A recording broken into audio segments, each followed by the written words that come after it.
Hi, welcome to BuzzLogic Vino Diaries, where influencers talk and I taste. I'm your host, Valerie Combs, and we are here today at the lovely District Wine Bar in San Francisco.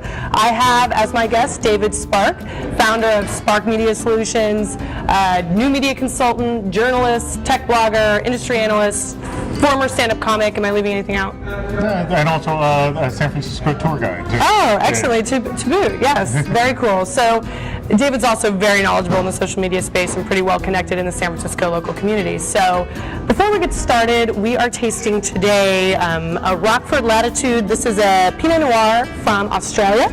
That's where they make Kool-Aid. Oh. Yes. Really? He's also very knowledgeable about random facts. I'm gonna sort of devalue the quality of this Pinot Noir as much as possible. Let's see how it tastes. Nice. Very flavored in the. And the nose is. I'm gonna quit embarrassing myself. No, it's very delicious. Actually, I'm a fan of Pinot Noir. It's very good. It's not Kool-Aid. It's fine. Well, let me ask you this. Let me just kind of throw a curveball at you. When was the last time you Twittered? Just a few hours ago. What did I Twitter? People were conversing. Oh, I know. Today's April 1st, April Fool's Day, and there is nothing so not funny about geeks telling geek jokes.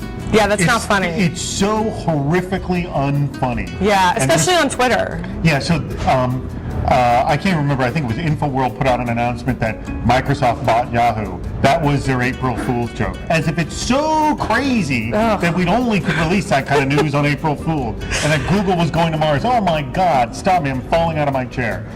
Geeks telling geeks jokes is so incredibly not good. Funny. So that was what I Twittered. I'm saying I'm tired of geeks telling geek jokes. And April Fool's. Has anyone ever laughed at a prank like that? I mean, have you watched it? No, but I don't. April Fool's is a useless holiday, I think. Agreed. What about, getting back to the Twitter point, I'm curious, how would you kind of characterize your favorite social media tool right now? Is it Twitter? Is there something else you're more obsessed with? I must say that I'm a huge fan of Facebook. I mean, I find all the value in Twitter. I mean, I was able to actually find sort of this ideal book author I was looking for, and through Twitter we met up and had dinner. I mean, this all happened within a week. I mean, I discovered him online.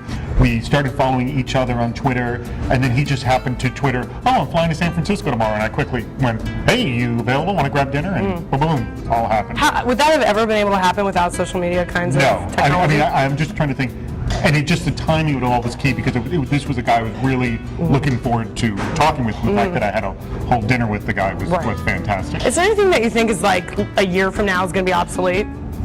Obsolete? On the Web 2.0 or social media, or just kind of start to fade in popularity? People are just going to start ditching it? Doesn't provide the value? MySpace. I don't know why it's still around. It blows my mind. It's so hideous. I have so a page. Ugly. I have a page too, but I never look at it. Yeah. It's filled with spam and ugly ads. And the reason why I succeed is that it was built by teenagers, and those teenagers are growing up, and they're no longer going to be teenagers, and I don't know if the teenagers behind them are going to fill in the gap. Right, no, that's true. So, Spark Media Solutions, tell me a little bit about what you guys do. So what we do is we create media networks for companies. So, you got your major media networks, like, your major networks, ABC, NBC, CBS, and MTV, but they all have their own editorial voices. And same with magazines. Well, why can't your company, your organization, have an editorial voice and creating content based on what it is you do? The point of doing all that is when you're trying to talk to your audience, talk to your community, they've got questions. And all through the sales cycle, and to be discovered, you need to be creating content out there, and they have questions during the research phase, and you need to be answering those questions. The whole point is pushing them up to the purchase point, and that's what we do, is we create that media network that answers those questions for your audience, so you can push them through the sales cycle. And ultimately what I say is take that inward facing knowledge that you have, because every business has it, start exposing it, and we help expose it for you. Right. Are startups starting to get more comfortable doing that on their own, or is there a really huge need? Are you finding for services like yours to really help make that happen?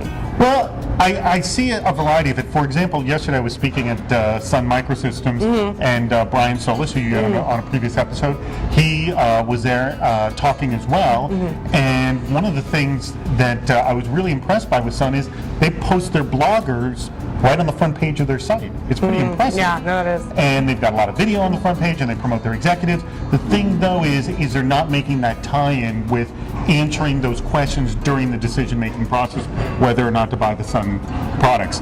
So, but most companies don't do that. In fact, very few do, but they are successful at certain moments. The question is, can you create the whole panoply of answers? Right. Well, and social media tools and technologies are certainly fostering that more quickly. The ability to create content and publish and create a voice.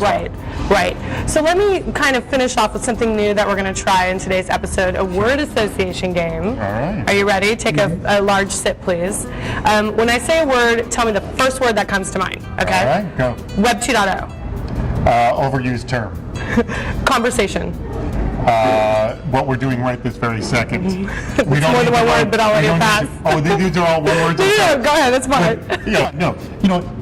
Before there was the internet, I actually used to say, hello, how are you? So it's...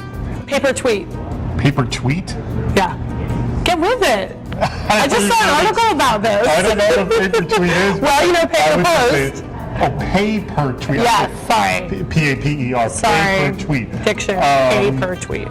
It's not going to fly because people's street credit's far more valuable than $100 or $200 you could give them to pay to post something via tweet.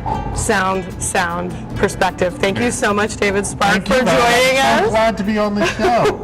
Thanks for joining us, guys. Till next time. Cheers. Cheers.